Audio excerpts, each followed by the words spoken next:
ఇల్లంతా చిన్నబోయింది, నీ భార్య రజని కుమిలిపోతుంది. నువ్వు కన్న బిడ్డలు కలవరిస్తున్నారు, ఏ దారిలున్నావో మా సాయి చందు. ఏ లోకము నువ్వు ఎల్లినవో సాయి, నీ జ్ఞాపకాలను మరువలేకున్నాము చందన్న, సాయి చందన్న. కోయిల కొంతవుతావా మా సాయి, పొద్దున్నే వినిపిస్తావా, మమ్ముల చూసిపోవా మా సాయి, ధైర్యాన్ని నింపిపోవా.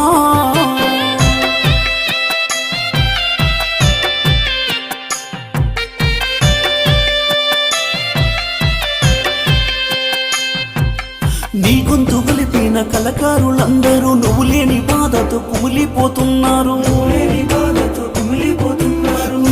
నీ మాట మూగబోయిందని నిన్ను మెచ్చుకున్నోళ్ళు నిలువలేకున్నారు.